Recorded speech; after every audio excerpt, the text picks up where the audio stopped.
Va, que anem amb l'Anna Rovira, perquè ella avui ens descobreix Ara Estudi, al carrer Lleó de Badalona. Un centre de reforç escolar centrat en la lectura, amb tècniques de teatre, que és una bona manera de fer repàs pels més petits. Tu, Lluís, t'hauràs de ficar per grup, perquè només et queden dues frases. D'acord? Ho feu entre els tres. Unes frases difícils, Pensa. Ens trobem al barri del centre, a l'Ara Estudi, un centre de suport personalitzat a l'educació. Què és això? Doncs ens ho explicarà la seva directora, que també és psicòloga, que és la Carme Ponce. Carme, molt bon dia. Hola, bon dia. Què és això d'un centre de suport personalitzat a l'educació? Mira, nosaltres vam obrir aquest centre amb la idea de fer un reforç en els nens, un reforç escolar, però no limitar només el reforç escolar, sinó entès com un suport a l'educació. Hem vingut aquí perquè sabem que una de les eines, un dels suports que utilitzeu a l'hora d'incentivar i potenciar la comprensió lectora, que al cap i a la fi ara ho direm, ara en parlarem, però és la base de tot, fins i tot de les matemàtiques més pures, és la lectura dramatitzada i aspectes de la teatralització i l'oratòria, que de fet els nanos que tenim aquí al darrere, ara hi anirem, però és el que estan fent. Explica'm com s'us va ocórrer i quins resultats esteu veient que dona. Mira, aquesta idea neix d'anar veient com a la base de molt fracàs escolar hi ha la no comprensió d'allò que el nen llegeix, tant amb un problema de matemàtiques com amb un tema de medi, com amb una lliçó de català. Llavors, arrel d'anar veient que aquest era un de les bases que calia treballar, vam pensar que, a banda de fer el reforç escolar i de reforçar les matèries, potser calia abordar aquest problema.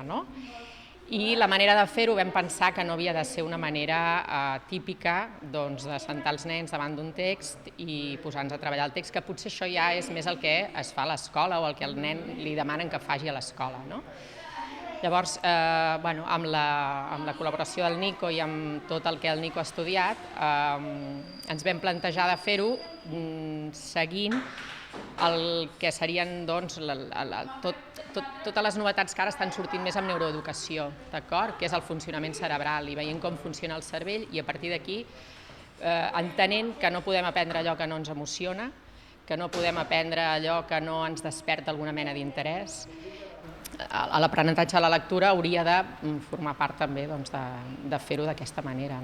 Heu començat les proves aquest juliol, però de cara al curs vinent teniu intenció d'implantar-ho i mantenint també grups molt reduïts, perquè avui mateix són només 3. Sí, ens plantejàvem en un inici que podien ser grups de 6, però hem vist que no, que segurament com a molt serien 4 o 5 nens, perquè seria el número ideal per treballar. I sí, ara estem fent al juliol un intensiu, serien 3 hores a la setmana. Durant el curs també per horaris d'extraescolars de nens pensem que no podrà ser, i llavors durant el curs la idea seria 1 hora i mitja a la setmana. Però la veritat és que el resultat, que la millor afalagament ha sigut els nens, que després del primer dia ens van dir que si no podíem seguir la sessió, i això va ser el millor que ens podien dir. Molt bé, doncs anem a preguntar als nanos i també al Nico, que és lingüista, i al professor, on està el secret de per què els nens en volen més i què n'aprenen d'aquestes sessions que feu aquí a l'Ara Estudi. Seguiu fent. Quins espais? Superletra. Es igual. Déjame. A ver. Es que a ver una cosa vosotros y una cosa meva. En Nico Balaguer, a part de lingüista, és el professor. Ara estaven preparant un guió, Nico? Sí, estan preparant un guió. Ells a cada classe fan una petita improvisació, ells preparen el seu propi guió i després el representen, perquè d'alguna manera s'impliquen més a la lectura i a les històries si ells són capaços de crear noves històries.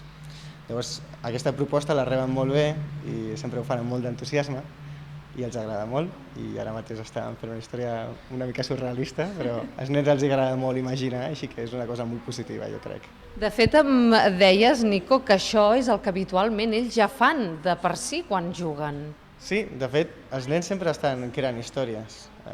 El paradògic, d'alguna manera, és que els hi fiquem a llegir llibres que expliquen històries però mai les representen, no? I els seus jocs sempre estan representant històries. Així que el que volíem fer era desautomatitzar d'alguna manera aquest estímul de la lectura només amb el llibre i treure les històries del llibre a una realitat propera. Llavors, la millor manera era creant les seves pròpies històries durant 10 o 15 minuts, les representen i després seguim fent el taller de lectura amb altres estímuls. Quan hem arribat estàveu en un procés que suposo que és el d'escalfament, que és explicar en veu alta allò que s'ha llegit i que s'ha donat com a deures, entre cometes, del dia anterior, sí? Sí, és veritat. Al principi del taller, el que nosaltres fem a cada sessió és fer uns exercicis d'escalfament, que són més aviat de joc, fan una sèrie de figures entre ells i després fan escalfament fonològic, fan tots els sons i uau-uau-ui, uau-uau-uai i aquestes coses, i expliquen una història de la cosa que els hem enviat el dia anterior. Si és un capítol, ens expliquen individualment què han entès, què han après, què els ha fet reflexionar. D'alguna manera són els seus deures llegir, però explicar-ho en públic els força d'alguna manera a treure aquesta por escènica. No? I tota aquesta representació que hem fet a les improvisacions ho poden veure i ho poden representar a l'hora d'explicar una història. Anem als autèntics protagonistes del reportatge d'avui. Ells són la Martina, l'Eudald i el Lluís. Són el grup reduït que avui i durant tot el mes de juliol estan a l'Ara Estudi. Martina, què estàveu fent? Perquè hi veig que heu apuntat una llista amb personatges, un conflicte, la solució, uns espais. Això és un guió de teatre. Sí, ho fem els tres i primer ho preparem a la pissarra i després ho fem. Us repartiu també els personatges, Eudald? Sí, ens repartim els personatges per cada un, ens organitzem sols per fer la història. Però els espais, perdona Martina, els espais els decidiu vosaltres, Lluís? Sí, sempre els decidim nosaltres, però sempre ens tenim que ficar d'acord, si no poden haver-hi problemes. Heu de consensuar-ho. Sí. Molt bé. I un cop ho consensueu i sabeu més o menys com anirà la història, clar, aquí no hi ha frases, aquí no hi ha coses escrites. És l'hora de... Inventar, fem-la... Improvisar, no? Improvisar i inventar nosaltres els diàlegs. I a vosaltres us agrada llegir? Una mica. Costa, fa mandra o què? Sí. A vegades sí i a vegades no. I què passa quan fa mandra? Pues tens ganes de deixar el llibre i estirar-te al llit a dormir. Molt bé, qui de vosaltres m'explica breument la història que representareu? Va, Lluís, què? Pues hi ha 4 personatges i jo faré un doble. Hi ha el venedor, que sóc jo, el jefe, que és l'Eudald, i la clienta, la Martina. I després hi ha un doble elefante telèpata de guerra que me l'he inventat jo d'uns dibuixos.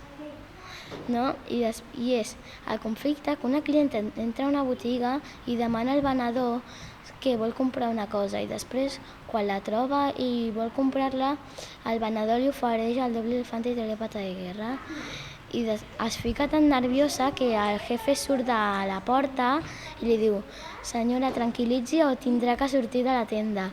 Llavors ella fa un sospir així i llavors me'l compra i se'n va i dona un portazo tan fort a la porta que nosaltres fem una cara molt rara. I per què fas un cop de porta, Martina? Perquè estava... Enfadada? Sí, perquè, no sé... Sí, més o menys això, sí.